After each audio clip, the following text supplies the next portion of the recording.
aplicación. El propósito del día de hoy es un tema polémico, poco explorado, como es la modificación de la medida de aseguramiento y su distancia con la figura de sustitución. Tema sumamente práctico que permitirá entender su extensión, contenido y posibilidad de aplicación en los casos que como litigantes tendremos en nuestro ejercicio penal. Quien desarrollará el tema será nuestro exponente invitado, el doctor Carlos Enrique Cortés, quien se desempeña actualmente como juez penal municipal con función de garantías en la ciudad de Bucaramanga. Es egresado de la Universidad Santo Tomás de Bucaramanga, especialista en Derecho Penal, magíster en Derecho con énfasis en Derecho Penal, con estudios en Derecho Penal en la Universidad de España, en el Consejo General del Poder Judicial sobre el proceso penal práctico, análisis de cuestiones polémicas, con pasantía investigativa en la Universidad de Salamanca, España, sobre mediación penal. Es así que damos inicio a nuestra barra académica con la intervención de nuestro presidente, el abogado Giovanni Falta Bravo. Muchas gracias. Muchas gracias, doctora Carolina. Muchas gracias a todos los integrantes de nuestro escenario académico el día de hoy. Muy agradecido por su concurrencia, por su compromiso con este escenario académico. El día de hoy vamos a tratar, o específicamente el doctor Carlos Enrique Cortés va a tratar un tema sumamente práctico, consistente en la modificación de la medida de aseguramiento, que no la sustitución de la misma. El propósito de la charla consiste en que podamos entender con claridad la diferencia de los dos institutos, de los dos instrumentos que nuestro sistema adjetivo penal nos permite a través de ellos lograr el cambio, modificación de una medida de naturaleza intramural por una domiciliaria o hasta una no privativa de la libertad. En consecuencia, el objetivo principal es poder entender el desarrollo de esa figura establecida en nuestro principio rector 2 de la libertad, inciso final, en el sentido de que es posible con el advenimiento de elementos materiales de prueba sobrevinientes que permitan evidenciar que la medida de aseguramiento es irrazonable o desproporcionada, buscar su mutación de una intramural a una domiciliaria o a una no privativa de libertad, y verificar cómo esta figura dista a la habitual sustitución de la medida de aseguramiento, que se funda especialmente en circunstancias personalísimas, particulares del individuo, como la madre gestante, lactante, el padre cabeza de familia, la enfermedad grave. Es decir, aquí vamos a verificar que cómo circunstancias procesales permitirían el advenimiento del cambio o mutación de la medida de aseguramiento sin tener en cuenta circunstancias personalísimas como las previstas en el artículo 314 del Código de Procedimiento Penal. Pero pues quien desarrollará este tema con una muy excelente probidad, pues el doctor Carlos Enrique Cortés. Por eso le damos paso al doctor para que podamos escuchar, podamos ilustrarnos efectivamente de esta exposición. Muchas gracias, doctor, por atender este llamado y agradecidos indudablemente por este compromiso académico. Muchas gracias. Muchas gracias por la invitación, doctor Giovanni Plata, integrantes del Colegio de Abogados Penalistas de Colombia, el capítulo Cauca, importante escenario de debate, de interacción académica, para abordar el día de hoy un tema que resulta interesante desde toda óptica, como quiera que es polémico. Es un tema que, si bien es cierto, queremos adentrarnos de inmediato al mismo, pues tenemos que establecer una fundamentación previa. Y para ello, pues obviamente contamos con unos conocimientos previos, se va a hacer, digamos, un recorrido sobre algunas figuras para entender la problemática de lo que se está abordando,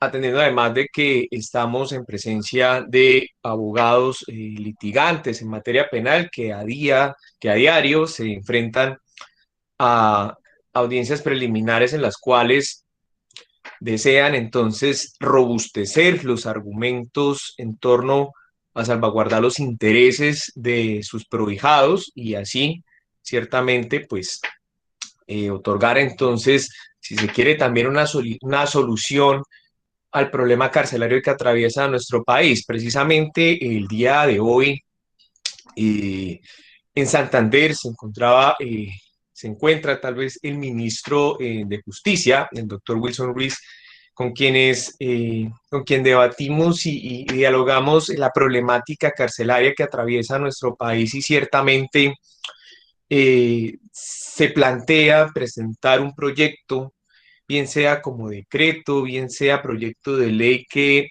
brinde soluciones realmente efectivas a la problemática, se insiste, carcelaria que atraviesa Colombia, en la cual pues ciertamente habría que hacer algunos ajustes, porque nos explica por qué tenemos un número exuberante de personas privadas de la libertad de manera preventiva, de manera cautelar, siendo este el índice tal vez mayoritario de privados de la libertad, en un país donde se reconoce el derecho fundamental a la libertad y donde se establece que su limitación debe ser residual, debe ser la última alternativa de control dentro del proceso penal en salvaguarda de unos fines constitucionales. Pues hecha esa introducción, dirigiéndome al público calificado, quiero compartirles el día de hoy unas diapositivas que he preparado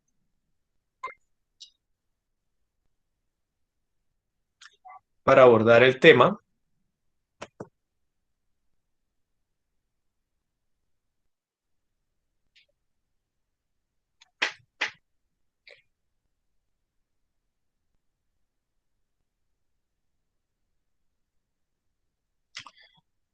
Se ve, disculpen, ¿se ve nítido, doctor Giovanni?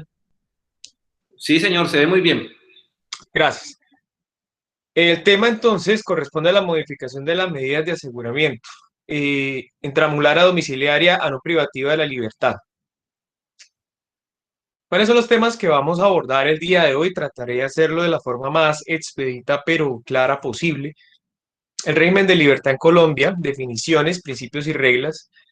Se hará énfasis en jurisprudencia específica que tiene relación intrínseca con el tema, función de privación de la libertad en materia penal, límites de las medidas de aseguramiento, un test de proporcionalidad que es importante siempre para el análisis de todas las figuras de imposición y modificación o sustitución de medidas de aseguramiento. Claramente hablaremos de los fines constitucionales, el plazo razonable, se hará énfasis porque recientemente hay decisiones judiciales que abarcan ese tema y que considero que les va a resultar útil para el ejercicio del día a día en el litigio.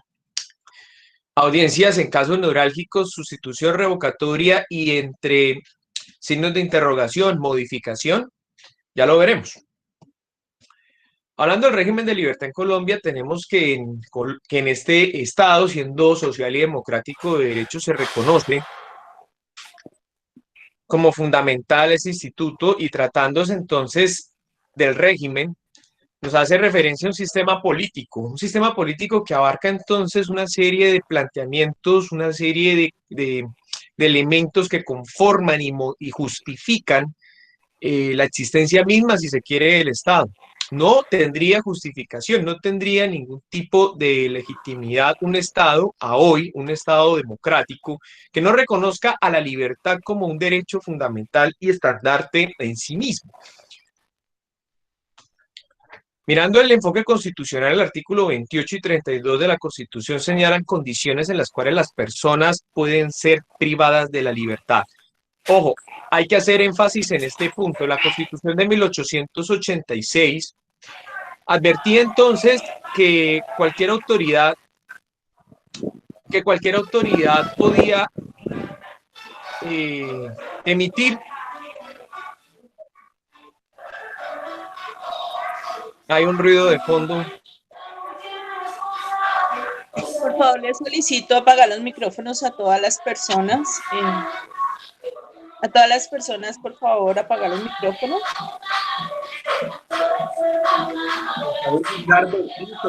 Señor Gildardo. Ay. Gracias. Bueno, muchas gracias. Esto pasa y no hay problema, continuemos. Un aspecto importante es que la Constitución de 1886 contemplaba que cualquier autoridad podía emitir un mandamiento en torno a privar de la libertad a una persona. El artículo 28 de la Constitución establece entonces que requiere de un mandamiento judicial que se expida con las formalidades de ley, con motivos legales previamente establecidos para privar de la libertad a una persona. Es decir, tenemos entonces una reserva judicial y una reserva legal. Legal en cuanto a los motivos, judicial en cuanto a la autoridad competente para emitir mandatos de privación de libertad. Es por ello que no pueden emitir ese tipo de mandatos ninguna otra autoridad. Tiene una reserva judicial. Y en cuanto al artículo 32, en lo que respecta a la flagrancia, tenemos esa excepción al mandato judicial, pues tratándose obviamente de una circunstancia donde el delito es latente, donde la autoridad percibe entonces la comisión del delito y se captura respetando una serie de garantías como es la inmediatez y el derecho de defensa, entre otros. La reserva judicial de la libertad la podemos revisar entonces en sentencias importantes de constitucionalidad como la C716 del 2007, C024 de 1994. La privación de la libertad constituye la mayor afectación a la dignidad humana. Conlleva entonces, de forma concomitante, la limitación de la mayoría de derechos fundamentales. Sin este derecho nosotros no podemos acceder al goce de otros derechos. Es por ello que siempre deberá surtirse y deberá limitarse este derecho como último recurso de las agencias penales estatales. No se puede acudir al mecanismo de privación de libertad como una regla, sino que debe tratarse de una excepción. Miraremos entonces cuál es la dinámica de esta privación de libertad. Dentro del proceso penal encontramos dos formas de privación del derecho fundamental a la libertad. Tenemos medidas cautelares de carácter personal y tenemos la pena. Nos concentraremos el día de hoy en las medidas cautelares personales, atendiendo a que la pena se impone después de vencido en juicio al acusado, se establece la responsabilidad penal más allá de toda duda razonable.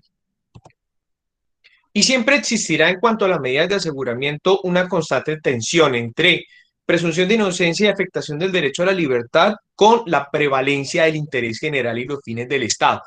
Recuerden siempre que en el test de proporcionalidad, que también se aplica en el proceso penal, no solamente es un asunto que tiene que ver con las acciones de tutela, con la tensión que existe entre derechos fundamentales, por ejemplo, en escenarios de salud pública o de otra serie de escenarios de amparo constitucional. En este caso tenemos entonces un claro test de proporcionalidad en que está, por un lado, la presunción de inocencia y la afectación del derecho a la libertad, y por el otro, unos intereses que tiene el Estado por los cuales debe imponer medidas de aseguramiento tendiendo unos fines constitucionalmente válidos.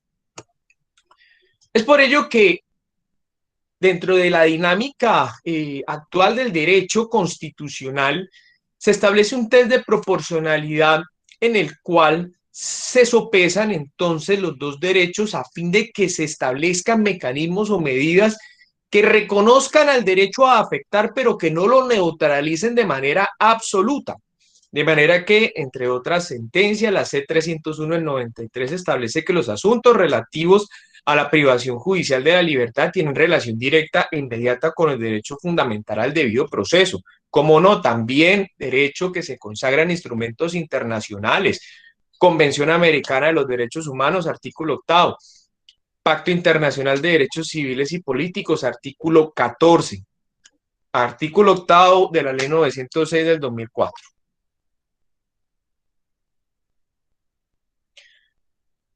Tenemos la sentencia C411 de 1993. En esta sentencia se proscriben las dilaciones y demoras injustificadas, estoy hablando del plazo razonable. En la sentencia C300 del 94 se ratifica, se reconoce la presunción de inocencia a todos los poderes públicos. La sindicación no se puede interpretar como índice de peligrosidad social. Esto ya se ha venido reconociendo en mandatos legales. Claramente entendidos y desarrollados por la jurisprudencia. Y en cuanto a la razonabilidad, encontramos la sentencia C1154 del 2005. Deben tenerse como plazo razonable en cuanto a estos límites. Recordemos límites de la privación de libertad. Recordemos que este derecho no se puede anular, no se puede afectar de manera absoluta, sino que debe tener obviamente un marco de temporalidad para su afectación, porque entonces estaríamos hablando de una condena anticipada, estaríamos hablando entonces de la imposición de un castigo sin haber derrotado en juicio al investigado o al acusado, motivo por el cual debe tenerse en cuenta de ese plazo razonable la naturaleza del delito imputado, el grado de complejidad, el número de sindicados y los efectos sociales de que éste se desprendan. Es importante destacar que esto del plazo razonable es importante porque hay que ser críticos del sistema y hay que revisar muy bien lo que está pasando con este derecho fundamental en Colombia. Ya se ha establecido que si bien es cierto, una persona ha sido sometida a un proceso penal y si el sentido del fallo resulta condenatorio, si bien es cierto, la Corte Constitucional ha establecido y la misma ley indica que a partir de ese momento el sentido del fallo se puede cancelar la medida de aseguramiento privativa de la libertad para entrar a cumplir el mandamiento de la pena, pues pensemos en algunos casos en los cuales esto resulta neurálgico, por ejemplo, que a una persona la condenen como autora a título de dolo del delito de homicidio simple y que en esa primera instancia pues se interponga el recurso de apelación y el recurso de alzada, el recurso de apelación tarde resolución en el tribunal respectivos a la penal 3 o 4 años para finalmente concretar en segunda instancia que la sentencia no debió ser de carácter condenatorio, sino de carácter absolutorio. Pensemos en esta posibilidad que es claramente viable conforme al sistema de enjuiciamiento criminal actual. Entonces, esos años que duró la persona privada de la libertad en atendiendo entonces una condena que no estaba en firme y que en efecto fue revocada mediante sentencia de segunda instancia, pues obviamente esto sigue siendo controversial, que no sorprenda a futuro que esto sea revisado por tribunales internacionales y que a lo mejor se dictamine otra cosa. Sin embargo, pues se presenta esta dinámica del plazo razonable. Al final abordaremos un poquito sobre el tema.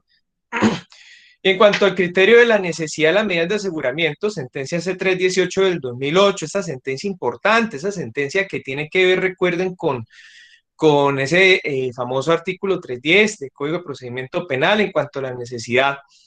Debe tenerse en cuenta que la medida de aseguramiento pues sea decretada por autoridad judicial, recordemos, reserva judicial conforme al artículo 28 de la Constitución, carácter provisional o temporal, cumplimiento de los requisitos que la Constitución y la ley prevén y adicionalmente deben estar fundamentadas en un fin constitucionalmente válido o admisible.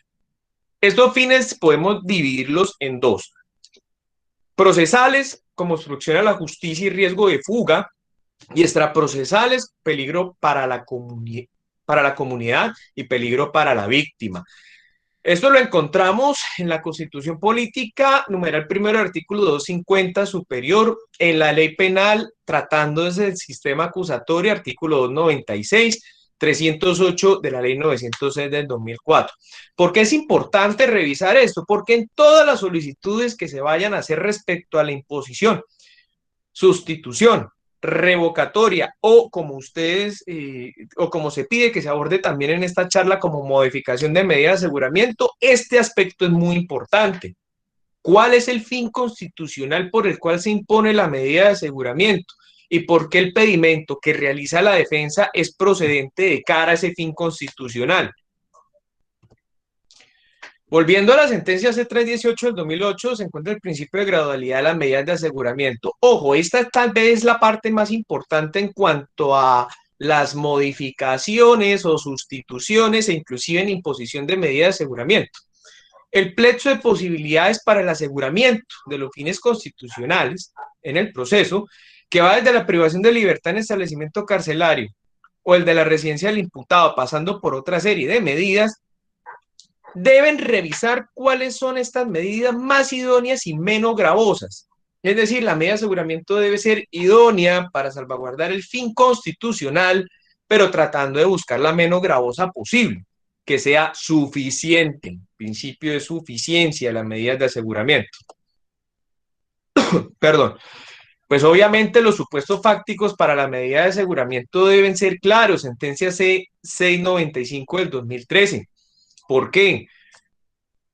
Porque entonces el juez debe tener claro unas circunstancias, tiempo, modo y lugar por la cual se desarrolla el caso y por ello le corresponde la calificación jurídica que señala la Fiscalía.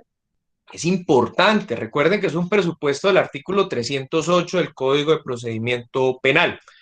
Inferencia razonable de autoría o participación de cara a un cargo, a un delito que expone la Fiscalía y que obviamente la libertad del ciudadano o la no afectación de este derecho implique un riesgo para la comunidad, para la víctima, para el proceso y sus fines o la comparecencia del investigado. La medida de aseguramiento debe resultar adecuada y necesaria para la finalidad perseguida. En cuanto a la obstrucción a la justicia y el realce del plazo razonable, está la sentencia C496 del 2015, invito a su lectura. Allí se hace referencia sobre el tema de casos que tienen que ver con el control de convencionalidad, Corte Interamericana de Derechos Humanos, diversos casos, caso Carpio, Nicol y otros contra Guatemala, caso de la masacre del Plan Sánchez contra Guatemala, y masacre Plan Sánchez contra el Estado de Guatemala, en los cuales se aborda esta dinámica en torno al plazo razonable y lo que tiene que ver con los límites temporales de las medidas de aseguramiento. Se citan otros casos de control de convencionalidad. Importante, el órgano que investiga en cuanto al ámbito penal, en cuanto a quien impulsa la acción penal, el órgano que investiga debe llevar a cabo dentro de un plazo razonable todas aquellas diligencias que sean necesarias con el fin de intentar obtener resultados. Esto lo establece la Corte Interamericana de Derechos Humanos en la sentencia del 1 de marzo del 2005, en el caso de Serrano Cruz contra El Salvador. Pero ojo, hace énfasis entonces a un sistema de enjuiciamiento donde al parecer el impulso de la acción depende de la Fiscalía o del órgano persecutor penal. Recordemos que a partir de la radicación del escrito de acusación, de la fase de juzgamiento, es el juez de conocimiento el encargado de dar impulso entonces a las fases procesales, como quiera que el deber de la Fiscalía en el sistema acusatorio está en adelantar la investigación, impulsarla y radicar el escrito de acusación. A partir de ese momento, entonces, es el juez de conocimiento el que establece las fechas, fija los días, horas para realizar las audiencias.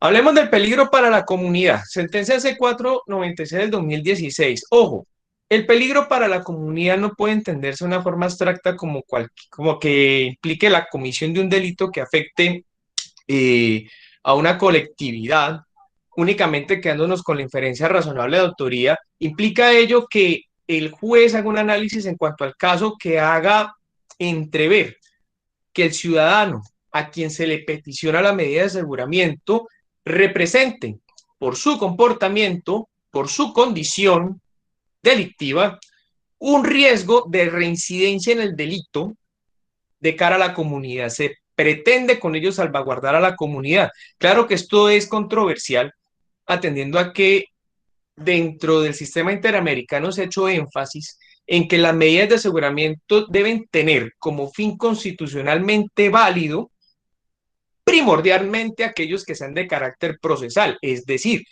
aquellos que tengan un enfoque de salvaguarda de la prueba y del proceso mismo y de riesgo de fuga que impida el cumplimiento de la sentencia condenatoria por parte del Estado hacia el ciudadano acusado. De manera que siempre es controversial este motivo fundado del peligro para la comunidad, pero la Corte Constitucional ya lo ha declarado en reiteradas ocasiones como válido dentro del ordenamiento jurídico, persigue un interés colectivo, persigue unos intereses públicos e importantes de cara a la salvaguarda de la comunidad, a la preservación de la seguridad como tal, frente a la cual tenemos derecho entonces nosotros a exigirle a las mismas agencias estatales que adopten las medidas necesarias para que podamos vivir tranquilos en sociedad. Incorpora protección de la comunidad como justificación de las medidas. Esto es garantía de las prerrogativas individuales de los miembros de la comunidad, que se articula bien con el sentido fundamental de los instrumentos internacionales citados en esta sentencia. Recordemos la Convención Americana de Derechos Humanos. El derecho a la libertad personal está sujeto a restricciones proporcionadas y una de ellas puede encontrarse legítimamente motivada en la protección de las demás personas. Entonces encontramos en la sentencia C469 del 2016 límites formales y sustanciales de la medida de aseguramiento. Los formales, que tenga reserva de ley, que tenga reserva judicial, y sustanciales, que respecte la estricta legalidad, el principio de excepcionalidad, principio de gradualidad y principio de proporcionalidad, de lo que veníamos hablando del test de proporcionalidad. En cuanto al principio de necesidad, recordemos entonces que solo procede la medida de aseguramiento cuando sea el único medio que permita asegurar el fin constitucional previsto, obviamente incorporados al proceso. Y el principio de gradualidad implica que el juez debe analizar de manera concreta, caso a caso, cuál es la medida que debe seleccionar para su imposición y que salvaguarde el fin constitucional sin invadir de manera excesiva y de manera injustificada el derecho fundamental a la libertad. Bueno, cito acá una sentencia en cuanto al plazo razonable también, la C221 del 2017. Eso es importante porque en la práctica encontramos entonces que este plazo razonable puede tener vacíos dentro de la misma normatividad penal. Al principio de la charla les invoqué una circunstancia neurálgica sobre este plazo razonable. Sobre el plazo razonable, por ejemplo, con la ley 1908, lo que tiene que ver con la persecución de los GAO y GDO, grupos armados delincuenciales o grupos de delincuencia organizada, pues acá tenemos entonces un caso en el que qué hacer con las audiencias masivas. Estas audiencias, recordemos entonces, que tienen una pluralidad significativa de capturados, una complejidad del caso que implica la composición del expediente de más de 10 carpetas, por ejemplo, cada una con 300 folios, que existe un número muy significativo de medios cognitivos a tener en cuenta para resolver el caso. Luego, pues obviamente estamos frente a un caso complejo en el cual claramente deben evacuarse las audiencias lo más pronto posible, refiriéndome a las audiencias concentradas de legalización de captura, por lo general legalización de allanamientos y registros, de incautaciones con fines de comiso, para pasar posteriormente a una formulación de imputación y solicitud de medida de aseguramiento. Se preguntarán, bueno, ante este marco jurisprudencial en el que se indica o se reafirma mejor el mandato del artículo 28, en el que toda captura debe ser sometida a control de legalidad dentro de las 36 horas, es cierto. Sin embargo, lo que se observa de un control de convencionalidad es que, si bien es cierto, hay un plazo constitucional, pues tampoco se puede perder de vista que existen también unos escenarios de complejidad del caso que hace prácticamente imposible adelantar la diligencia de legalización de captura dentro de 36 horas. Y pensemos, y ustedes los han tenido, casos muy complejos en los que convocan a 20 abogados, en los que comparten un número muy significativo de elementos y evidencias, y máxime, por ejemplo, en esta época de pandemia, donde todas las audiencias, por lo general, pues esa es la idea, se están desarrollando de manera virtual. Entonces hay que mirar con un criterio de razonabilidad estos elementos constitucionales y legales que tienen que ver sobre el plazo razonable.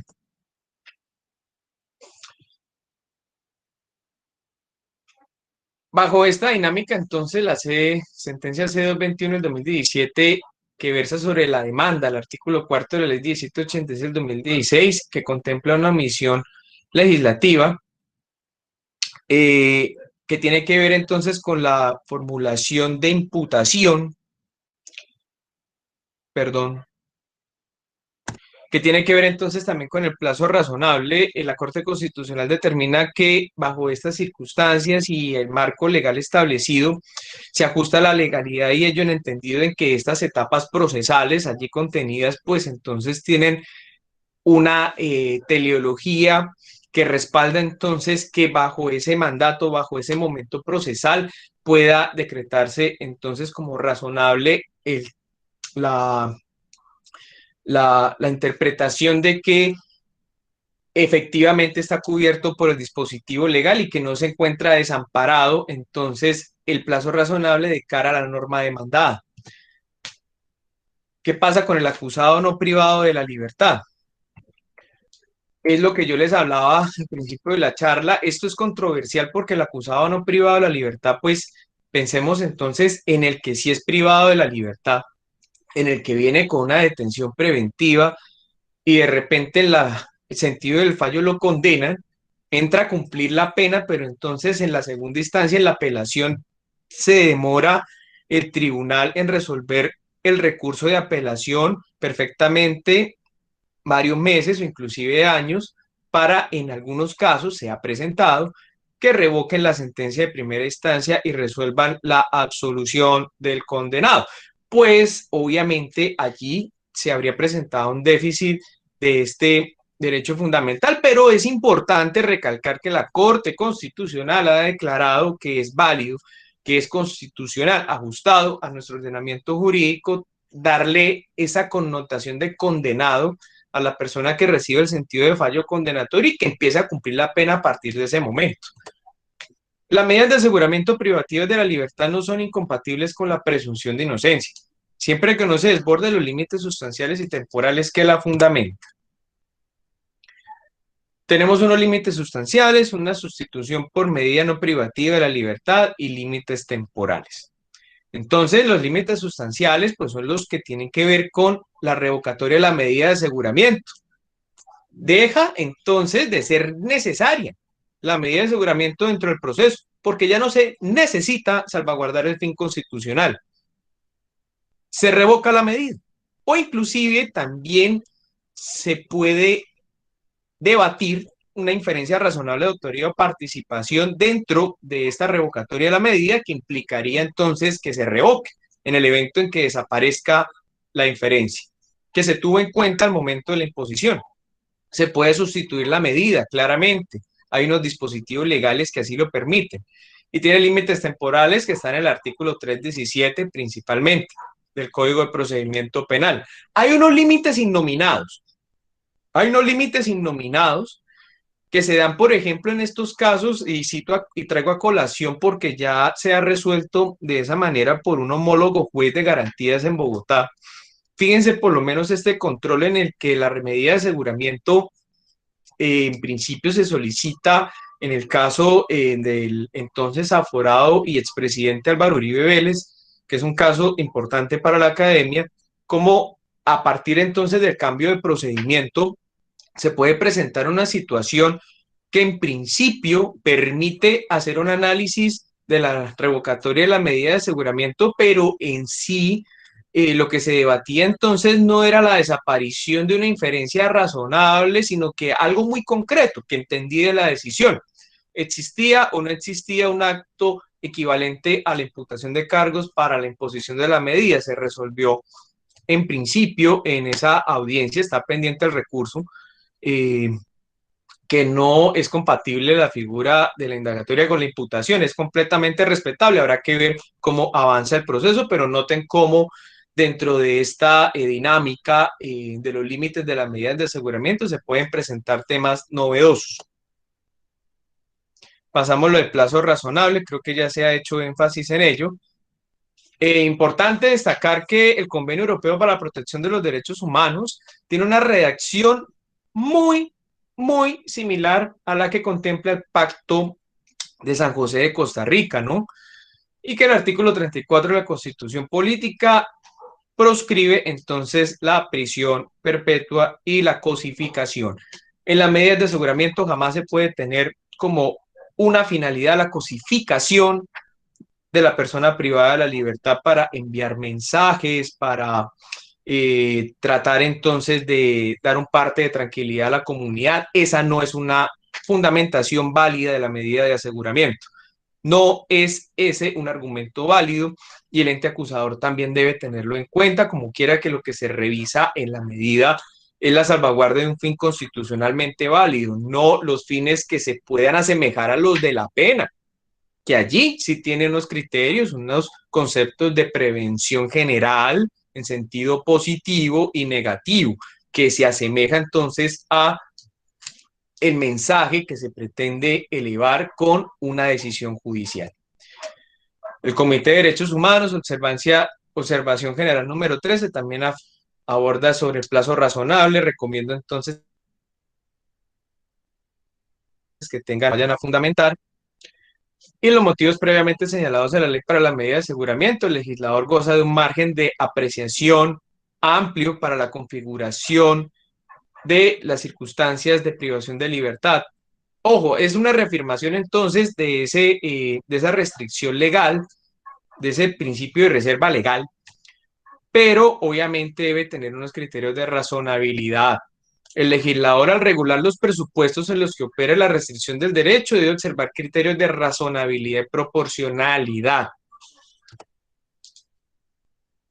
El restablecimiento del derecho fundamental a la libertad de locomoción por la duración excesiva de la detención preventiva, ¿constituye un beneficio o un derecho? Ese es un debate que se presentó en su momento a principios del sistema acusatorio, posteriormente se profirieron decisiones judiciales en Corte Suprema, en los juzgados igualmente, en los que se le otorgaba, si se quiere, un estatus de beneficio a la libertad por vencimiento de términos. Es una tesis absolutamente superada. El derecho fundamental a la libertad se garantiza en cuanto al plazo razonable, no importa el delito por el cual se imponga la medida de aseguramiento. Si traigo a colación entonces sentencias de la Corte Suprema de Justicia, radicada 85-126 del 20 de abril del 2006, en lo que respecta a el delito de terrorismo, secuestro, extorsión y conexos, ley 1121 del 2011. O qué decir de los delitos contemplados en el artículo 199 del Código para la Infancia, la Adolescencia, la ley 1098 del 2006. Corte Suprema de Justicia, sala penal, corrijo acá, radicado 84957 del 26 de abril del 2016. Entremos en materia entonces sobre las medidas de aseguramiento. Cuando ustedes soliciten la sustitución, la modificación o la revocatoria de la medida de aseguramiento, uno de los aspectos que pueden y deben entonces atender es el de la individualización e identificación del imputado. Este tema es neurálgico porque es que en cuanto a la individualización, nótese que en principio pareciera que se había superado todo con la reglamentación del 128 del Código de Procedimiento Penal, porque allí la Corte Suprema de Justicia, en reiterada jurisprudencia, ha establecido entonces de que basta entonces una individualización para la privación de libertad. Luego hubo un cambio en jurisprudencia en el que se tenía entonces que este tema de la individualización e identificación es un tema de prueba en el juicio oral, pero eso luego se reculó, eso luego se reparó para luego tener una tesis ya pacífica de que la individualización e identificación es un asunto que le compete al juez de conocimiento resolver desde las primeras audiencias. Si no se puede, por unas circunstancias debidamente acreditadas en audiencias preliminares, ya en lo que corresponde a la acusación, en la preparatoria, esto ya debe estar debidamente evacuado. El investigado y luego acusado debe estar debidamente individualizado y en lo posible identificado. Pensemos en esto, una reflexión que trae la Corte Suprema de Justicia.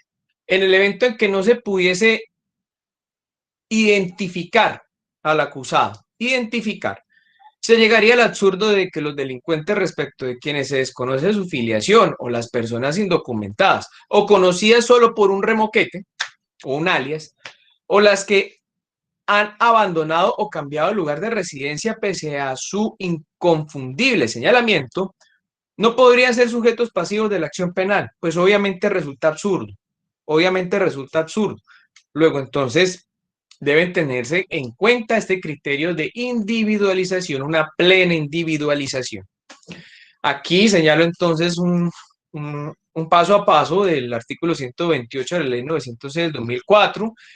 Desde las primeras audiencias preliminares, la Fiscalía le corresponde, junto con Policía Judicial, verificar la identidad y hacer una individualización del ciudadano vinculado al proceso penal, como no obviamente del capturado, ante la imposibilidad de identificarlo, porque si se tiene capturado se puede individualizar. Pero el problema es la identificación, especialmente con ciudadanos extranjeros. Entonces la policía debe tomar un registro de dactilar para corroborar la identidad del ciudadano en la Registraduría Nacional del Estado Civil. Cuenta con 24 horas para ellos, en tratándose de privados de libertad. Y si la verificación es negativa, si el resultado es negativo, pues entonces tendrá, con los ciudadanos colombianos, con quienes se tenga posibilidad de establecer que son ciudadanos colombianos, pues darles un cupo numérico y que se identifiquen con el nombre que ellos han presentado ante la autoridad. Con los extranjeros, entonces, se debe adelantar un procedimiento ante migración para que les otorguen una documentación que les sirva temporalmente para la identificación, pero, ojo, es importante, con el 128 del CPP, que deben estar debidamente individualizados desde las primeras actuaciones. Falso paralelismo. Existe un falso paralelismo o antagonismo entre identificación o individualización. La individualización es el criterio general y la identificación es uno de los criterios para la individualización. Ojo. Y la individualización corresponde a la operación a través de la cual se determinan rasgos particulares que permiten distinguir al investigado o al acusado de entre los demás. En la ley 600 del 2000, entonces, existía la tesis de que este era un tema que inclusive podría subsanarse, aún después de la sentencia condenatoria mediante un incidente ante el juez de conocimiento. En la ley 906 del 2004 se inicia con una tesis en la cual se establece que es en principio algo que se puede adelantar en el proceso, que esto debe respetarse en cuanto al artículo 128 del Código de Procedimiento Penal, pero antes se tenía como un tema de prueba en el juicio oral. Entonces tenía la Fiscalía que probar la identidad del ciudadano en el juicio oral y la individualización, obviamente. En la tesis B lo que se establece es una clarificación de esa situación, atendiendo al principio de concentración de la prueba. La individualización e identificación debe establecerse desde el inicio de las audiencias y le otorga al juez de control de garantías el deber de verificar esa individualización desde las primeras audiencias. Sentencia 45753 del 2015, magistrado ponente Gustavo Amado Fernández.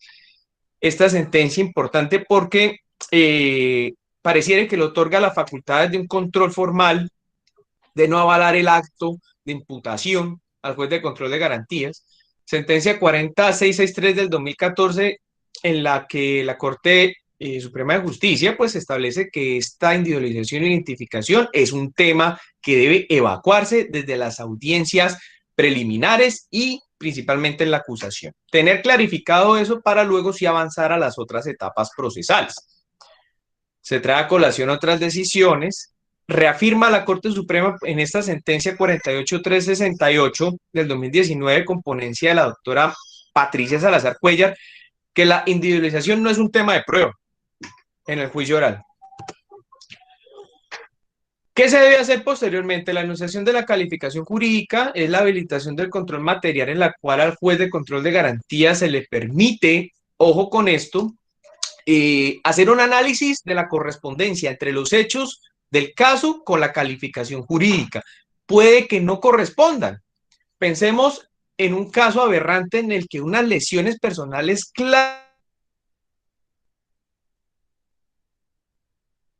como homicidio en grado de tentativa. Pues entonces, en ese orden de ideas, el juez de control de garantías debe pronunciarse en un control material, indicando que la medida es improcedente por el delito de homicidio en grado de tentativa, como quiera que los hechos jurídicamente relevantes del caso conllevan a concluir de que se ha cometido un delito de lesiones y no el homicidio en grado de tentativa que pregona la Fiscalía.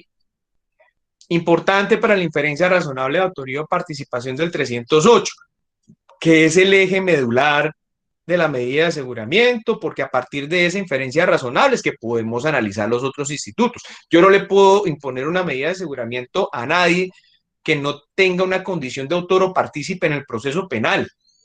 Debe tener entonces una condición de autor o partícipe de una conducta delictiva para entrar a analizar la imposición de una medida de aseguramiento. Eso es apenas lógico.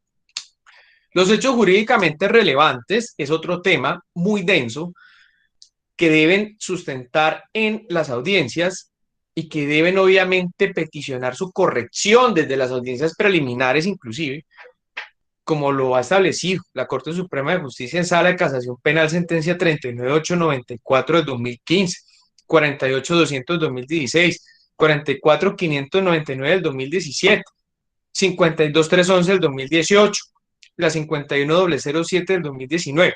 Los hechos jurídicamente relevantes, palabra más, palabra menos, son aquellos que sirven para desarrollar la calificación jurídica.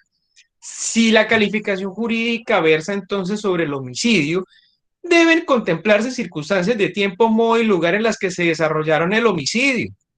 No que si el homicida o presunto homicida, pues, le debía plata al banco, o que si de pronto era mal padre y además era alcohólico, pero este tema no tiene nada que ver con los hechos del homicidio.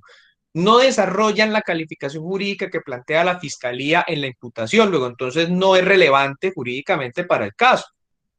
Deben plantearse los hechos jurídicamente relevantes. Un hecho jurídicamente relevante no es un acto de investigación.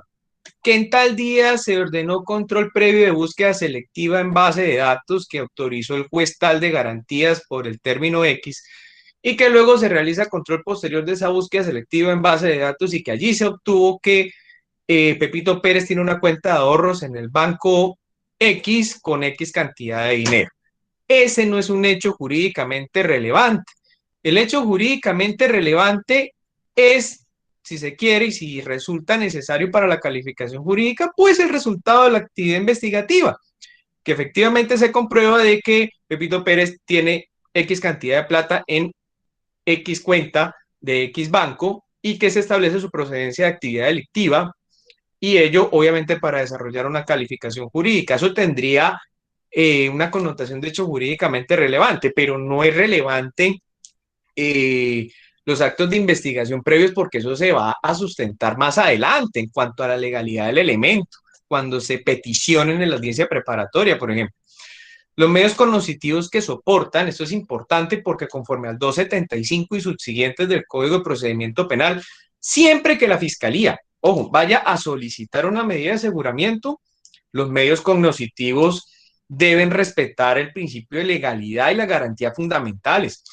No se puede sustentar una medida de aseguramiento con interceptaciones telefónicas sin control posterior, por ejemplo, o que se haya obtenido información que está recopilada en base de datos sin el debido agotamiento de los controles previo y posterior, el previo de carácter jurisprudencial, el posterior de carácter legal.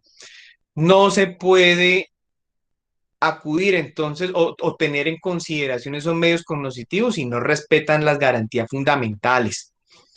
Las razones que permiten vincular al imputado con el delito, vuelvo, indico, siempre que se imponga una medida de aseguramiento debe ser frente a un autor o partícipe de la conducta. Es imposible imponer una medida frente a una persona que no tenga esa connotación. Por ello, importante es estudiar dogmática penal, porque en muchos casos, ojo, en muchos casos se confunde la figura del autor con el cómplice, ¿cierto? Y eso puede llevar a la variación no solamente de la calificación, sino de los requisitos de la imposición de la medida. Porque recordemos cuáles son los límites punitivos, cómo se degrada entonces la pena con el reconocimiento de una complicidad. Justificación de la urgencia, siempre la medida de aseguramiento debe ser urgente, artículo 306 del Código de Procedimiento Penal y la sentencia C695 del 2003. La medida debe ser impostergable y por ello urgente. Los fines constitucionales, siempre que vayan a peticionar la imposición o que se vaya a discutir la imposición, la sustitución de la medida bajo el principio de gradualidad, proporcionalidad de la medida, necesidad, idoneidad, debe siempre tener como óptica, debe tener como eje central de discusión el fin constitucionalmente válido. Cuando se ha establecido el primer paso, tenemos que el sujeto imputado o a quien se le ha hecho traslado el escrito de acusación es autor o partícipe de la conducta delictiva indagada por la Fiscalía, podemos entrar a revisar los fines constitucionales de la medida. Ya los dijimos. Unos son de carácter procesal, otros son de carácter extraprocesal. Corte Interamericana de Derechos Humanos, caso Magarrí contra Argentina de marzo 14 del 2008. Las características personales del supuesto autor y la gravedad del delito que se le imputan no son por sí mismas justificación suficiente de la detención preventiva. El fiscal, en cuanto a tratándose de las circunstancias de peligro para la comunidad, que fíjense cómo en este caso la Corte Interamericana lo avala, en cierta medida como una circunstancia válida, pero no suficiente, ¿sí? Indica que esa circunstancia única de la característica personal y la gravedad del delito no conlleva en sí o por sí misma esa teleología de la figura del riesgo para la comunidad, sino que deben agregarse otros elementos para convencer al juez de que a futuro esa persona va a reincidir en el delito y que va a afectar a la comunidad. Se argumenta entonces la clase de medida de aseguramiento.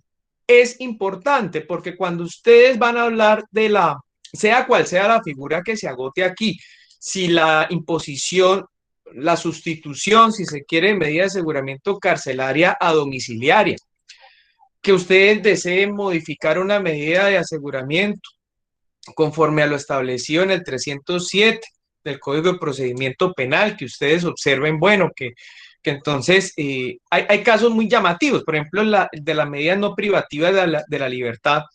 ¿Qué pasa cuando el juez delimita dentro de la medida de aseguramiento no privativa de la libertad que el sujeto no puede salir de X municipio, ¿cierto? O departamento, pero por temas laborales o inclusive de salud debe abandonar ese municipio para trasladarse a otro? Pues obviamente este tema no está del todo regulado en la ley, pero hace parte de esas solicitudes innominadas que tienen que ver con el artículo 154 del Código de Procedimiento Penal, que debe ser atendido mediante audiencia preliminar, y allí entonces debe analizarse circunstancias de necesidad, de proporcionalidad, de razonabilidad para modificar esa medida de aseguramiento y autorizarle al ciudadano el desplazamiento hasta otro municipio, bien sea por asuntos laborales, porque por salud pues se puede hacer una excepción mucho más expedita, pero por temas laborales, pensemos, o por otras circunstancias, siempre y cuando no ponga en riesgo el fin constitucionalmente válido por el cual se impuso la medida.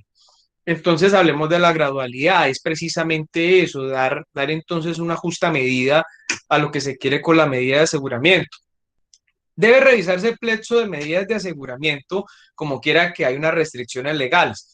Recordemos algunas de ellas, lo que tiene que ver con el delito de extorsión, que ha sido tan discutido, obviamente porque la ley pareciere que en principio lo que aborda entonces son unas limitaciones frente a la pena, pero más claramente lo tenemos con el artículo 199 de la ley 1098 del 2006, porque allí establece, bajo ese criterio de gradualidad y suficiencia de la medida, el legislador ha establecido que la única medida de aseguramiento posible al momento de la imposición es la intramural, cuando sean delitos sexuales contra menores, cuando se trate de un homicidio, lesiones personales contra menores o secuestro. Esos son los delitos del artículo 199.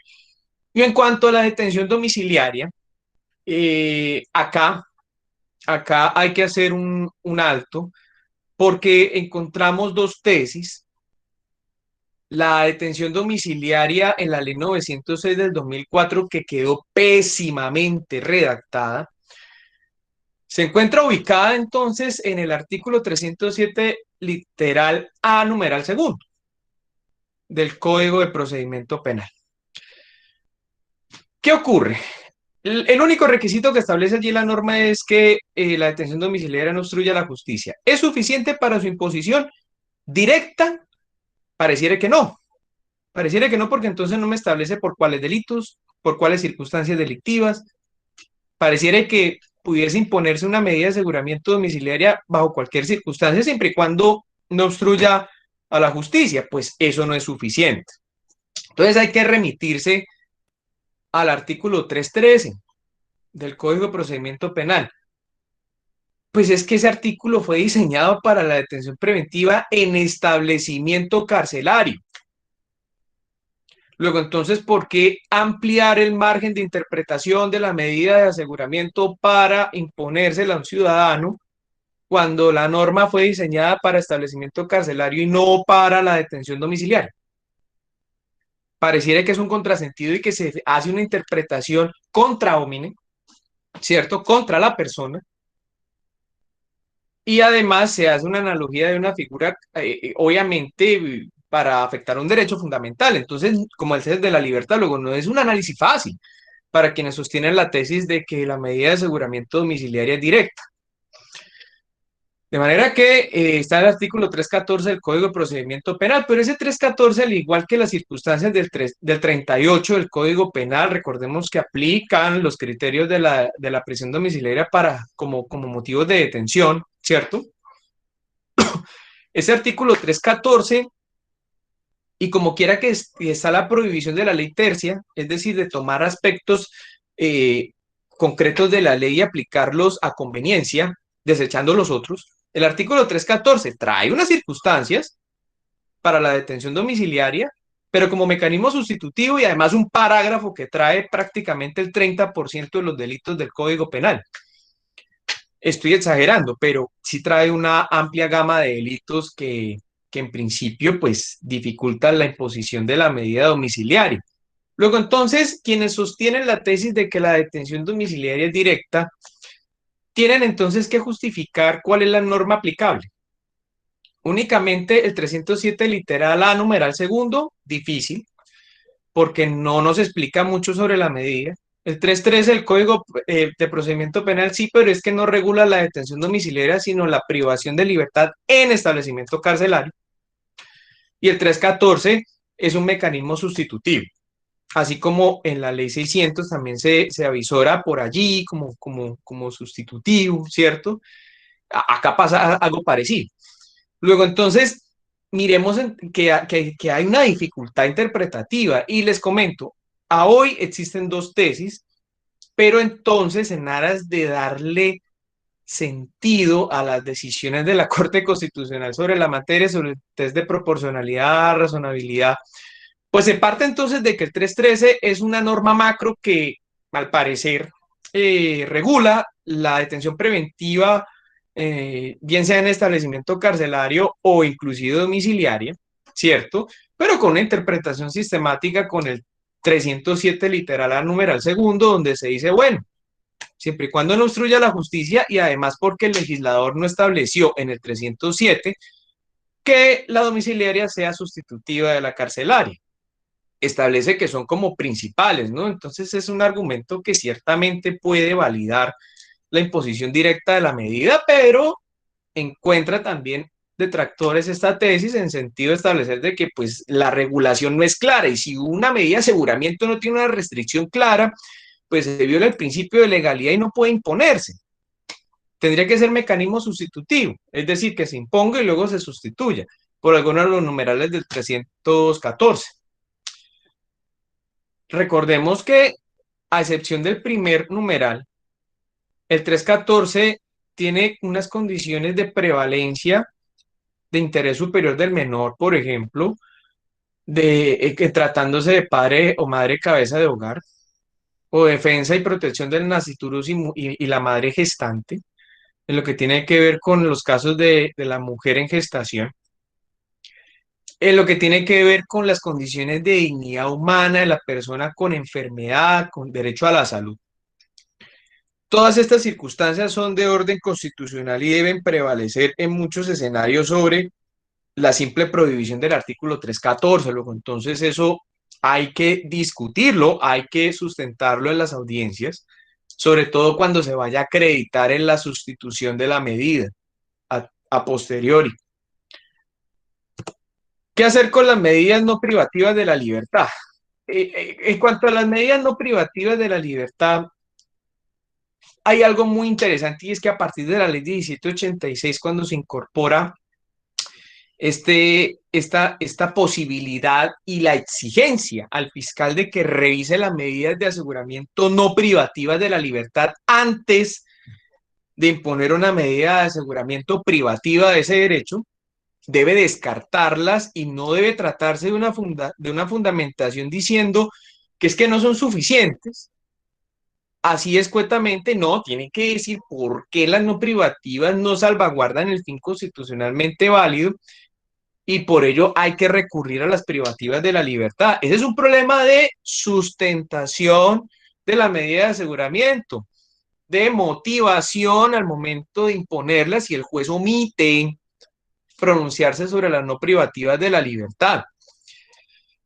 Y entonces existe una especie de choque normativo entre lo que corresponde a la inclusión de esa necesidad de la ley 1786 respecto al artículo 315 del Código de Procedimiento Penal, porque el artículo 315 del Código de Procedimiento indica que la medida de aseguramiento no privativa de la libertad procede básicamente para delitos querellables o aquellos cuyo mínimo de pena corresponda entonces a menos de 4 años, es decir, para los demás delitos donde no proceda la privativa de la libertad. Pues eso no es cierto, atendiendo a que, si bien es cierto, no es que se aplique la figura de la derogatoria tácita, porque esto hay que analizarlo caso a caso y el artículo 315 sigue vigente.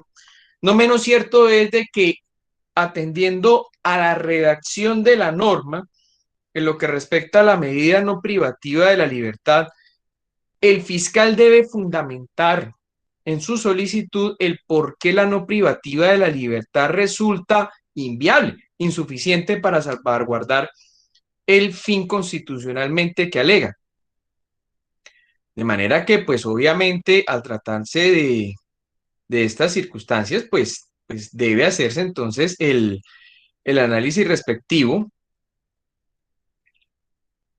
del artículo 307, parágrafo del Código de Procedimiento Penal, parágrafo segundo. Acá corrijo, por favor, disculpen que es 307, parágrafo 2.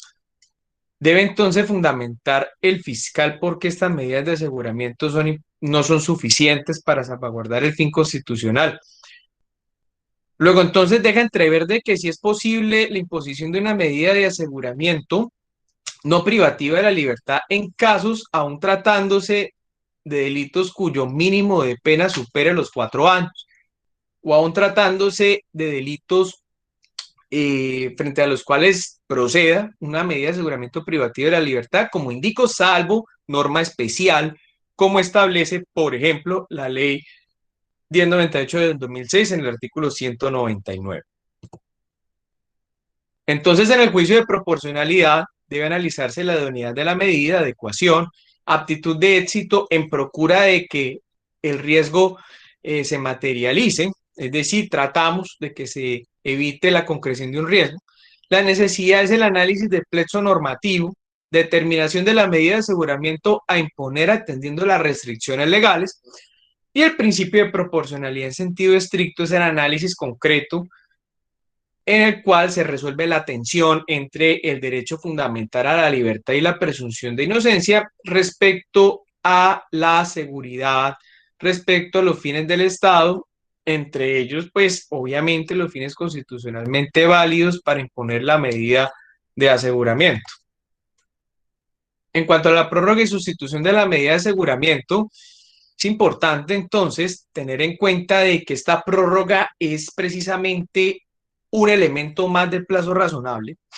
Se establece entonces una prórroga en la cual el legislador ha dictaminado que salvo circunstancias especiales como en los procesos de GAO y GDO, cuyo límite de la detención preventiva es de 3 a 4 años, dependiendo el caso en concreto, conforme a la ley 1908, pues en términos genéricos, la medida de aseguramiento tiene una duración de 1 año, pero prorrogable por 1 año más si se trata entonces de un caso, por ejemplo, que corresponda en su conocimiento al juez penal del circuito especializado, tratándose entonces además de delitos sexuales contra menores y los demás que establezca la norma penal en lo que respecta a la prórroga de medida de aseguramiento. Pero bajo esa dinámica, entonces, ¿qué es lo que se prorroga? Pues no es algo automático, debe hacerse entonces por parte de la Fiscalía una sustentación en cuanto a la permanencia del riesgo y la necesidad de seguir salvaguardando los fines constitucionales.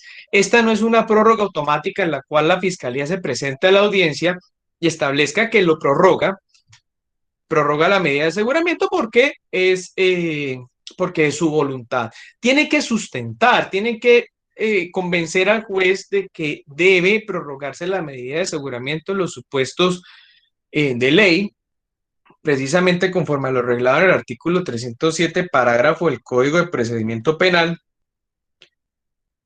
Y obviamente, en tratándose de estas situaciones, pues a la defensa también le asiste la oportunidad de pedir la sustitución de la medida de aseguramiento, que es una materialización del derecho a la libertad porque se sustituye por una medida de aseguramiento no privativa de la libertad.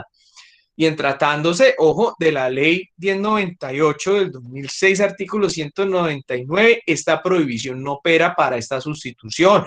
Recordemos, una persona investigada por un delito sexual contra menores, cuya medida de aseguramiento se impuso y era correspondiente a la medida de aseguramiento privativa de la libertad en establecimiento carcelario, si la Fiscalía no resuelve la prórroga de esa medida, pues entonces se les sustituye por una no privativa de la libertad y esa sustitución es completamente adecuada al ordenamiento legal, como quiera que corresponde a un límite de la medida de aseguramiento en lo que respecta al plazo razonable y a criterios de necesidad y proporcionalidad. La Fiscalía y la víctima pueden sustentar la medida de aseguramiento, lo que corresponde a la prórroga a la Fiscalía, luego entonces acá se establecen una serie de circunstancias que traigo a colación en esta diapositiva, la paso porque es prácticamente una sustracción de la ley. Y la sustentación sobre la vigencia de los requisitos previstos en el artículo 308 nos lleva a plantear, bueno, ¿cuál es la diferencia entre la sustitución de la medida de aseguramiento por el vencimiento del año de privación de libertad con la revocatoria? Básicamente es lo mismo, pero en la sustitución por el vencimiento del año, no, o inclusive en la prórroga de medida de aseguramiento, no se discute la inferencia razonable de autoría o participación. ¿Por qué? Porque se da por sentado que no es objeto del debate. Porque acá lo que se está mirando es si debe perpetuarse o no la medida de aseguramiento respecto al riesgo que conlleva a unos fines constitucionalmente válidos. Porque si desaparece la inferencia razonable de autoría o participación, no debe sustituirse la medida porque se le estaría sustituyendo una medida de aseguramiento e imponiendo otra en consecuencia a una persona frente a la cual no hay elementos para dictaminar que es autor o partícipe del delito, ¿vale? Entonces, pues obviamente esto se sale de los presupuestos legales y lo que se discute en la prórroga o sustitución de la medida de aseguramiento por el vencimiento del año es si debe permanecer la medida atendiendo a unos fines constitucionalmente válidos, no frente a la inferencia razonable de autoría o participación. Para ese debate está la revocatoria de la medida de aseguramiento, junto con los demás requisitos legales que conllevan a la imposición de la medida, si no, pues se revoca. En cuanto a la revocatoria de la medida de aseguramiento, la norma establece entonces de que cualquiera de las partes entiéndase partes, aunque también se ha visto casos en los que el interviniente Ministerio Público en salvaguarda del interés general en representación del orden legal y constitucional ha peticionado y considero válido interlocutor la revocatoria e inclusive libertad por vencimiento de términos en los casos donde desaparezcan con nuevos elementos los requisitos planteados en el artículo 308 del Código de Procedimiento Penal, es decir, inferencia razonable de autoría o participación, que ya no hayan los elementos, que no permanezcan los elementos que sirvieron para fundamentar la autoría o participación en el delito de la persona a quien se le impuso la medida, que se discutan los fines constitucionales, inclusive la proporcionalidad y razonabilidad de la medida de cara a esos fines constitucionales. Pensemos en que el ciudadano se encuentra en un estado de tal deterioro de salud que ya ni siquiera sea suficiente o meritoria la sustitución de una medida de aseguramiento a domiciliaria, sino que ya la medida de aseguramiento no tenga ninguna fundamentación porque el sujeto está en una condición clínica tan aberrante que, o tan delicada que haga innecesaria la prolongación de esa medida. Luego, entonces sería un debate válido para revocatoria de medida de aseguramiento. En la sentencia C456 del 2006 del 7 de junio del 2006, el magistrado ponente Alfredo Beltrán Sierra se clarificó que la revocatoria de la medida de aseguramiento se puede solicitar en más de una ocasión y la decisión es susceptible de recursos, reposición y apelación. Tratándose entonces de la modificación de la medida de aseguramiento, ¿qué se puede decir? No está debidamente regulada, esta es otra falla del sistema acusatorio, no se encuentra debidamente regulada la modificación de la medida. Hace parte entonces de aquellos debates que deben surtirse mediante audiencia preliminar conforme al artículo 154 de la Ley 906 del 2004, pero ojo, ¿sobre qué temas? Sobre lo que les he expuesto en esta tarde-noche de hoy. Fines constitucionales, inferencia razonable de autoría o participación. De eso, entonces, de cara a esas circunstancias, es que se puede peticionar la modificación de una medida de aseguramiento. Modificación en cuanto a las condiciones de cumplimiento. Porque si lo que se pretende es retirar la medida, que desaparezca, debe ser revocada. Debe ser revocada. Que entonces la medida que se impuso en su momento se levanten, se revoquen, se cancele si se quiere. Es una excepción también válida. Se revoca la medida de aseguramiento para que entonces no haya otra restricción al derecho a la libertad. Una modificación implica entonces el cambio de condiciones. Luego entonces el legislador lo que ha establecido dentro del plexo normativo es la imposición, la sustitución y la revocatoria. De manera que la modificación conlleva entonces a una nueva figura argumentativa que debe desarrollarse dentro de audiencia innominada, en la cual se debe establecer por qué la medida de aseguramiento debe ser modificada y no revocada y no sustituida.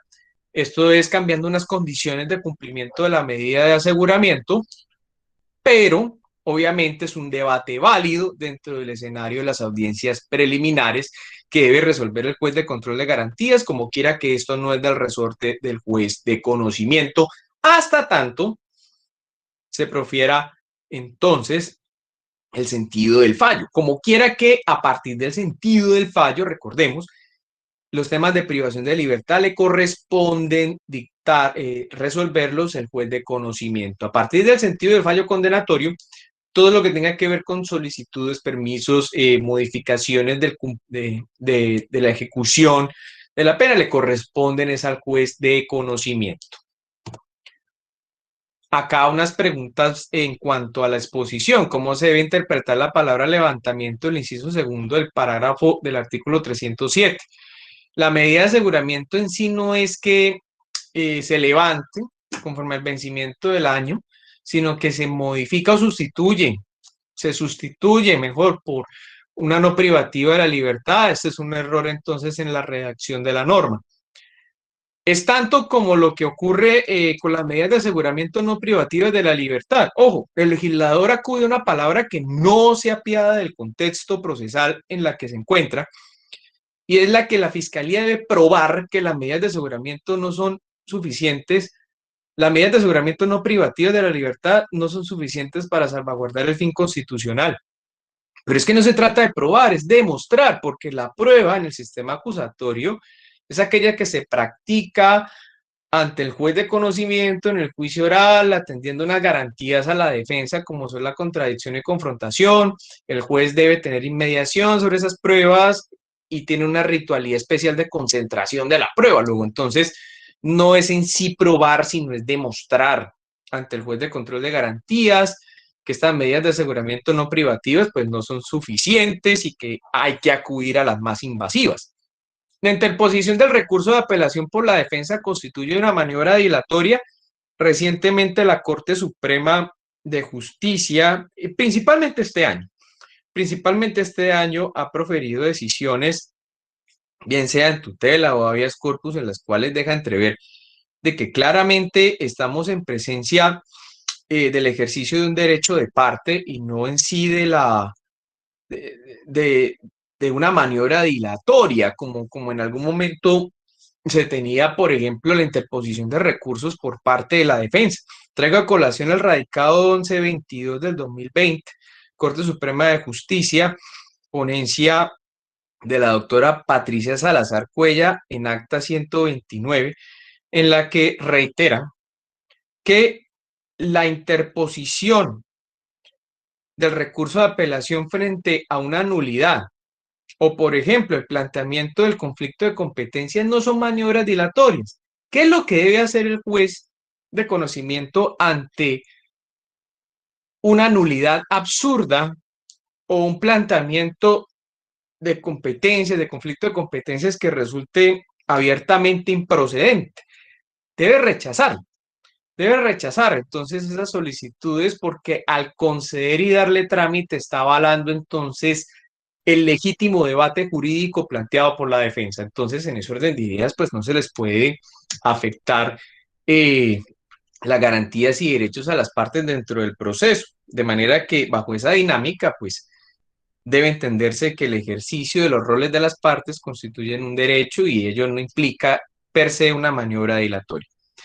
La violación del plazo razonable le es únicamente atribuible a la rama judicial del poder público. Esto es ciertamente controversial y esto es por el contenido del artículo 317 del Código de Procedimiento Penal, que habla sobre las agencias del Estado en cuanto a la privación de la libertad. Y bajo esa dinámica, pues, hay unas agencias que son exclusivas de la rama judicial, como son los jueces, magistrados, los tribunales, Corte Suprema de Justicia, lo que compone la justicia ordinaria en materia penal y además unas agencias participativas. Bueno, también incluye dentro de la rama judicial a la Fiscalía General de la Nación, pero también incluye a otras agencias, y debe entenderse otras agencias participativas dentro del sistema y que son intrínsecamente propias del sistema, como el IMPEC.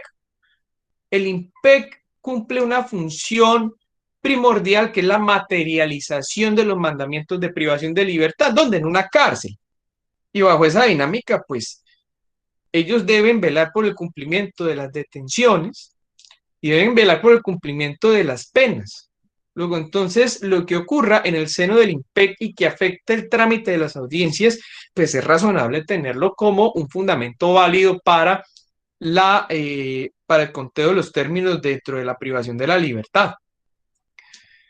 El término de las medidas de aseguramiento privativo de la libertad no podrá exceder de un año. ¿A partir de cuándo? Pues entonces a partir de que se materializa este derecho, pero la tesis más unánime, si se quiere, es a partir de la imposición de la medida, como quiera que hasta ese momento, antes de la medida de aseguramiento, no se le tenía resuelta situación jurídica al ciudadano. Es lo que actualmente se tiene, pero habría que ver cuál es entonces el fundamento de plazo razonable a partir de este año, de lo que corresponde a la medida y duración de un año, respecto de los casos en los cuales las audiencias masivas han durado, por ejemplo, 2 o 3 semanas, y la persona lleva privada de la libertad hace 2 o 3 semanas. ¿Qué hacer con esos cálculos? Entonces, ese es un debate válido dentro de esta audiencia que debe resolverse atendiendo a criterios de plazo razonable. Cierro con las frases que a continuación relaciono. Una cosa no es justa por el hecho de ser ley, debe ser ley porque es justa. Es una frase que se le atribuye al barón de Montesquieu. Y si el hombre fracasa en conciliar la justicia y la libertad, fracasa en todo. Frase atribuible a Albert Camus. Muchas gracias. Muchas gracias, doctor Carlos Enrique Cortés, por su intervención en el tema a tratar. Agradecer a todos los partícipes. Si tienen algún tipo de preguntas, con gusto estaremos atentos a resolverlas. Tengo entendido que el doctor Carlos Enrique tiene el tiempo limitado para intervenir, pero si ustedes consideran alguna pregunta, alguna propuesta, con gusto trataremos de absolverla.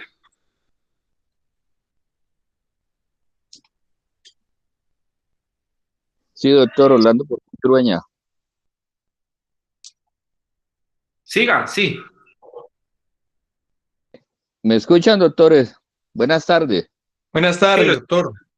¿Cómo me le va? Mucho gusto. Agradecer pues la invitación a esta barra académica y pues me encuentro gratamente sorprendido por la capacitación que está a la altura. Como siempre, para nosotros los defensores públicos es muy importante ir puliendo la herramienta de trabajo pues para ir mejorando cada día. Mi nombre es Orlando Portillo Urueña, soy defensor público de minorías étnicas del Cauca. La pregunta es la siguiente, doctor, si es tan gentil. ¿Procede el vencimiento de términos del artículo 3 de la ley 1786 cuando se tiene un preacuerdo en trámite? ¿Sí procede el término del año? Esa es la pregunta, doctor. Muchas gracias. Es una pregunta interesante. Yo les planteo las tesis porque finalmente hay que entonces revisar cuál es la teleología del preacuerdo, ¿no? Si mal no entiendo la pregunta, estamos hablando del término de libertad respecto de los preacuerdos y negociaciones, ¿cierto? Doctor, es sobre el artículo 3 de la 1786 que establece que no se le ha definido, o sea, mediante sentencia durante el año, la persona tendrá derecho, pues, no a la libertad, sino a la sustitución de la medida. La pregunta es, si está ya, o sea, ha operado el término del año y hay un preacuerdo en curso, ¿qué prevalece? ¿El año o prevalece el preacuerdo que suspende los términos por dicha circunstancia? Yo creo que la pregunta no debe ser esa. Yo creo que la pregunta debe ser la siguiente, no qué prevalece, sino que si debe computarse el término surtido en la negociación para finalmente determinar si se ha vencido o no ese término de libertad que contempla el 307 del Código de Procedimiento Penal. Bajo esa dinámica, dos tesis, la que lo avala indicaría que el plazo razonable no debe atender entonces unas circunstancias arbitrarias en la que la autoridad judicial demore de manera indeterminada la negociación y el trámite de un preacuerdo. Pero también una tesis normativa es que el mismo artículo 317 y el parágrafo del artículo 307 del Código de Procedimiento Penal señala que tienen en común un denominador y es precisamente el comportamiento de las partes, la actividad de las partes. Luego, entonces, quienes sostienen la tesis de que procede la causal de libertad afirman de que no puede prolongarse de forma indeterminada la negociación del preacuerdo, como quiera que pues de por medio está la libertad de un ciudadano, y que debe resolverse ese preacuerdo lo más pronto posible, si se avala, si se aprueba, si se imprueba el preacuerdo, ¿sí? Si cumple o no los requisitos legales, y no tardar más de un año, por ejemplo, en adelantar esta verificación. Por otro lado, el artículo 317 sí establece que los términos se restituyen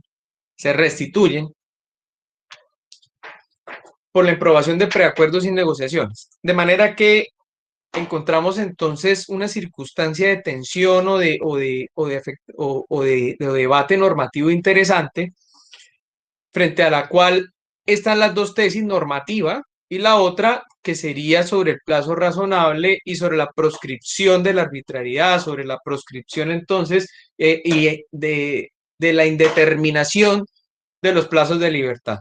Luego, en sí, no me atrevo entonces a darle una solución por por el tema precisamente del cargo laboral, pero ese es el debate concreto, esa es la tensión de ese es el debate que debe plantearse en sí y no decir que prevalece si el año eh, o la negociación como tal, porque es que finalmente son cosas distintas, son cosas distintas y habrá que mirarse cuáles son los efectos de la privación de la negociación frente al plazo razonable. Doctores, acá me están convocando para otro evento académico y los tengo que dejar. Agradezco nuevamente, doctor Giovanni Plata, por la invitación, a todos los colegas abogados del Colegio de Abogados Penalistas de Colombia, capítulo del Cauca. Nuevamente, gracias por la invitación. Espero haberles aportado con esta charla información útil para el ejercicio profesional. Nuevamente, muchas gracias por la invitación. Gracias, doctor, es muy amable. Gracias, doctor. Muchas gracias, doctor.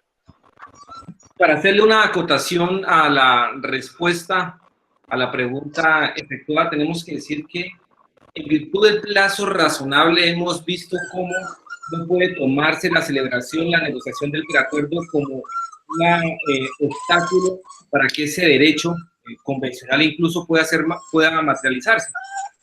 Tenemos ejemplos claros. Por favor, Luis Álvaro Valencia tiene el micrófono encendido.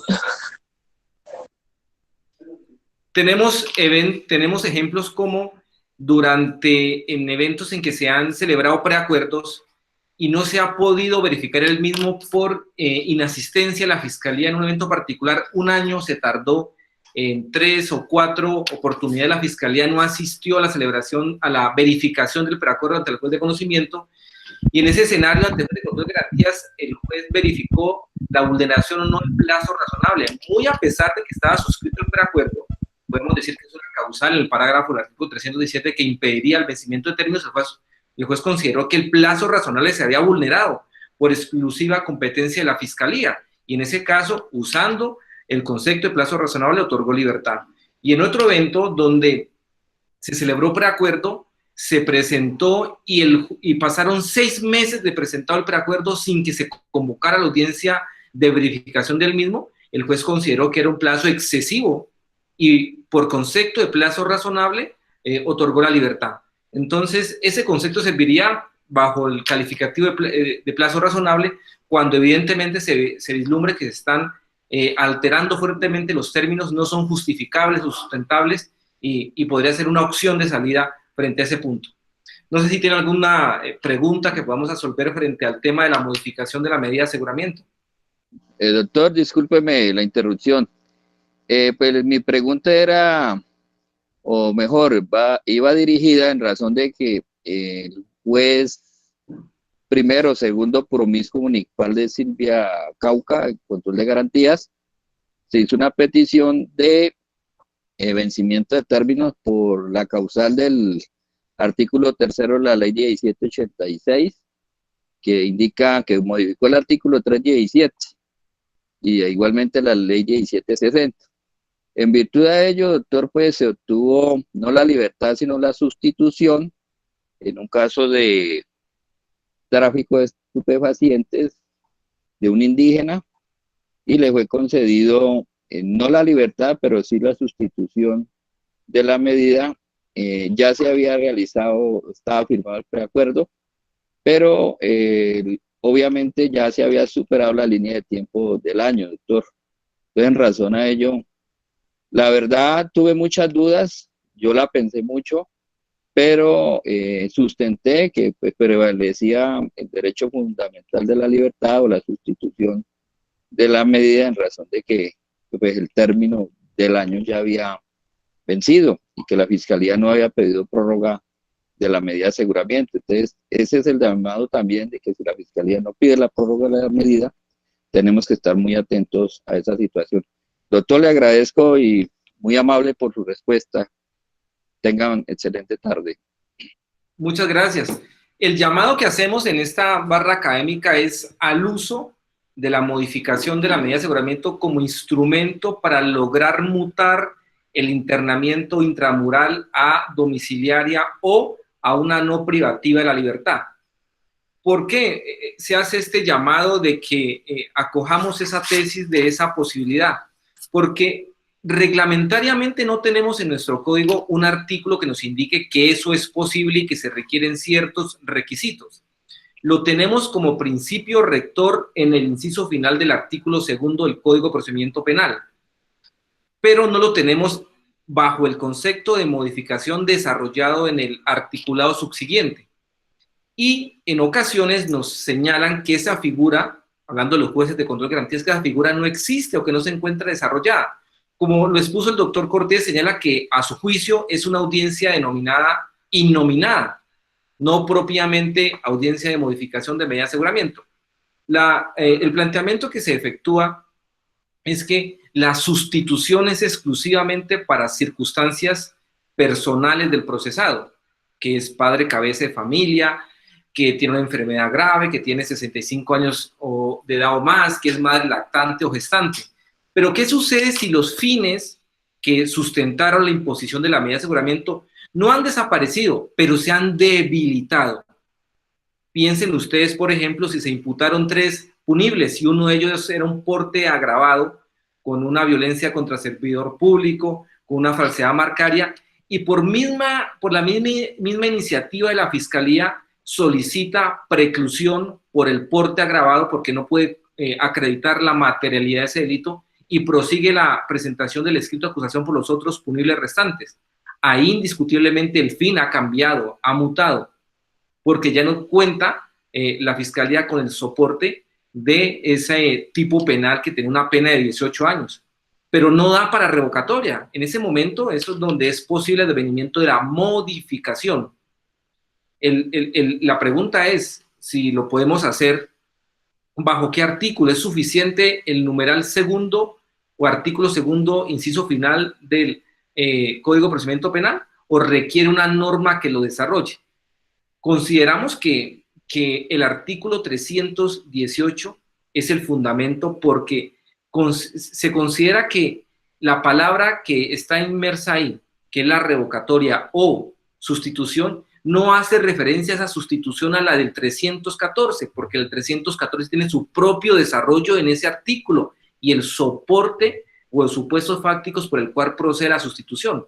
Creemos que el 318, cuando habla de revocatoria o sustitución, se está refiriendo a la modificación, porque habla del advenimiento de elementos materiales probatorios sobrevinientes que permitan solicitar ese cambio o mutación de la medida de aseguramiento.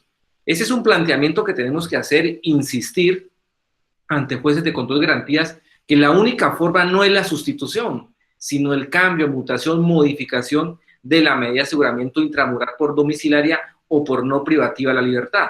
Verbigracia que el servidor público que se le impuso una detención intramural ya no lo es porque renunció, porque si es un policía ya fue vinculado a la institución y de pronto no nos dé para revocatoria, pero sí cambiaría esencialmente los fines y podría presentarse la posibilidad de una modificación de la medida de aseguramiento. Ese es el llamado a que usemos la figura, que lo intentemos, que tratemos de incursionarla de manera sólida en nuestro sistema y tendremos posiblemente buenos resultados. He tenido particularmente resultados con delitos incluso de los contemplados en el artículo 199 del Código de Infancia y Adolescencia, es decir, delitos sexuales contra menores de edad, y hemos obtenido cambio, mutación de intramural a domiciliaria, por lo menos en 3 eventos. Pero tenemos decisiones, por ejemplo, en Bogotá y en Cali, donde nos dicen que esa figura no existe y que la única forma para llegar a una detención domiciliaria es por la vía de la sustitución, es decir, por circunstancias personales y no por circunstancias de orden procesal. Pero ese es el llamado a que insistamos en la figura, la ensayemos, la intentemos. Les agradecemos a todos su comparecencia, muchas gracias por tener interés en este compromiso académico y nos veremos en 15 días con un nuevo tema que pues ojalá sea del agrado y del interés de ustedes para que nos sirva de instrumento en nuestro ejercicio profesional. Carolina, muchas gracias por su participación. A todos, mil gracias. Muchas gracias. Hasta luego. Gracias a todos. Gracias a todos. Gracias, compañeros. Muchas gracias, doctor. Por participar. Hasta luego, compañero.